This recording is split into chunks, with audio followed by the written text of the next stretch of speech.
कर्नाटक आणि केरळ असेल किंवा गुजरातचा आंबा रत्नागिरी आणि देवगडच्या नावानं, वेंगुर्ला आंब्याच्या नावानं विकला जातो आणि त्याच्यामुळं आमची हक्काची रत्नागिरी सिंधुदुर्गची जी बाजारपेठ आहे त्या गुणवत्तेत फरक पडल्यामुळं ग्राहकांच्यामध्ये कारण नसताना आमची बदनामी होते.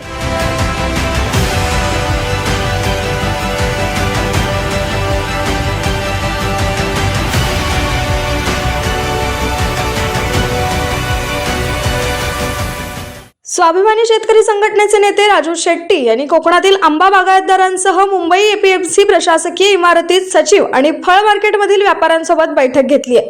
बैठकीपूर्वी घेतलेल्या पत्रकार परिषदेत त्यांनी आंबा उत्पादक शेतकऱ्यांच्या गंभीर समस्या मांडल्यात. नैसर्गिक आपत्तीमुळे आंबा उत्पादन केवळ 8 ते 10% आले असून 90% पिकाचं नुकसान झाल्याचा दावा त्यांनी केलाय. एकीकडे उत्पादन घटलं असताना उरलेल्या आंब्यालाही योग्य दर मिळत नसल्याची खंत त्यांनी व्यक्त केली आहे. तसेच कर्नाटक आणि केरळमधील आंबा कोकणच्या हापूसच्या नावाने बाजारात विकला जात असल्याने कोकणी आंब्याच्या प्रतिमेला धक्का बसत असल्याचं त्यांनी सांगितलंय. दरम्यान पुण्याच्या धर्तीवर मुंबई एपीएमसी मध्येही आंबा महोत्सव सुरू करण्याची मागणी त्यांनी केली असून यामुळे शेतकरी आणि ग्राहक दोघांनाही फायदा होणार असल्याचं त्यांनी नमूद केलंय.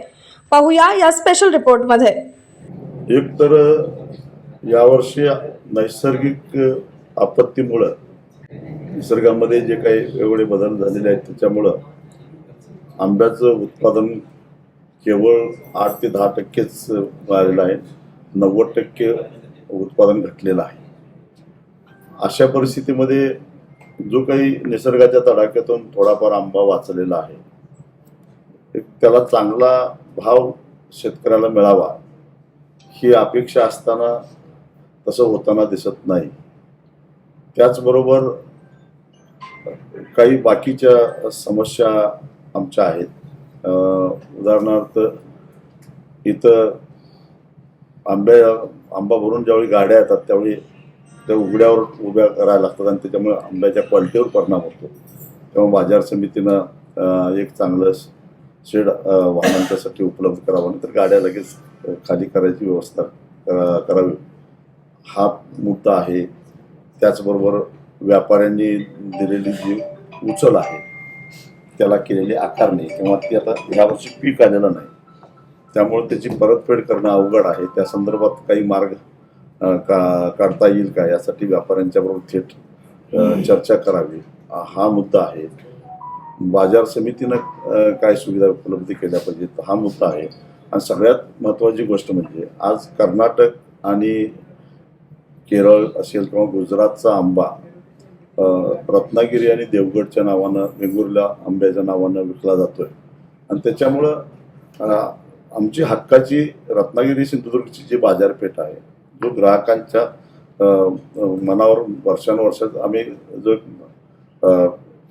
ग्राहक निश्चित केलेला आहे त्या गुणवत्तेत फरक पडल्यामुळं ग्राहकांच्यामध्ये कारण नसताना आमची बदनामी होते. आणि त्या संदर्भामध्ये मला माहिती आहे की हापूस किंवा केशर हा कुठल्याही भागामध्ये येतो परंतु त्याची चव वेगवेगळी असते. जी चव देवगड किंवा रत्नागिरी किंवा वेंगुर्ल्याच्या आंब्याची आहे ती इतरत्र मिळत नाही आहे. ज्याने आपापल्या प्रादेशिक भागाच्या नावानं आपले आंबे विकावे परंतु अशा प्रकारचं ग्राहकांची फसवणूक करू नये आणि जी पारंपरिक आमची बाजारपेठ आहे त्या बाजारपेठ आमची डिस्टर्ब करू नये यासारखे काही प्रश्न आहेत. आणि त्या संदर्भात बाजार समितीच्या प्रशासनाबरोबर आणि व्यापाऱ्यांच्याबरोबर चर्चा करून काही त्याच्यातून मार्ग काढता येतो का या संदर्भात प्रयत्न करण्यासाठी आम्ही आज आलो. आता चर्चेमध्ये सगळे मुद्दे येतील त्याच्यामध्ये व्यापाऱ्यांची काय बाजू असतील तर तेही ते मांडतील त्यांचंही आम्ही ऐकून घेऊ आणि याच्यातून काय मार्ग काढता येईल.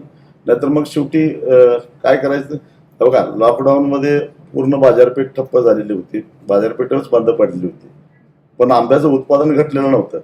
त्याच्यातून शेतकऱ्यांनी मार्ग काढला आणि आपला आंबा विकलाच ना उलट तुलनेनं चांगला पैसा मिळाला त्या वर्षी शेतकऱ्यांना. तर असं काही नाही प्रत्येक प्रश्नावर उत्तरही निघतंच पण ते उत्तर चर्चेतून निघावं ही अपेक्षा आहे. 100% नाराज आहे. जो भाव मिळाला पाहिजे तो मिळत नाही आहे आणि म्हणूनच शेतकऱ्यांच्या मध्ये नाराजी आहे. म्हणून शेतकऱ्यांचं शिष्टमंडळ घेऊन या ठिकाणी आम्ही आलेलो. एक्सपोर्ट थांबलेला आहे, परंतु उत्पादनच एवढं घटलेलं आहे की देशांतर्गत बाजारपेठेचीच मागणी आपण यावर्षी पूर्ण करू शकत नाही. मग भाव पाडायचं कारणच काय? बाजारपेठेमध्ये आम्ही बघितलेलं आहे अनेक ठिकाणी जो देवगड, वेंगुर्ले किंवा रत्नागिरी हापूसच्या नावानं आंबा विकला जातो, तो सरळ सरळ लेबल इथंपर्यंत की आतली रद्दी, पॅकिंगची रद्दी सुद्धा रत्नागिरी जिल्ह्यातली किंवा सिंधुदुर्ग जिल्ह्यातल्या पेपरची असते, परंतु आंबा मात्र बाहेरचा असतो. हे अशा पद्धतीचं ग्राहकांची होणारी फसवणूक थांबली पाहिजे असं आमचं मत आहे. शेतकऱ्यांना आवाज राहिलायच कुठं? शेतकऱ्याचा आवाज राहिलेलाच नाही आहे आणि म्हणून तर वारंवार आम्हाला अशा पद्धतीनं आंदोलन करावं लागतं किंवा रस्त्यावर यावं लागतं. खरं तर तुर्तास आमचा प्रश्न आहे तो आंब्याच्या दराचा, तो त्यातून पहिल्यांदा बाहेर पडतो. मुद्दे अनेक आहेत, परंतु टप्प्याटप्प्यानं त्यातही आम्ही लक्ष घालू.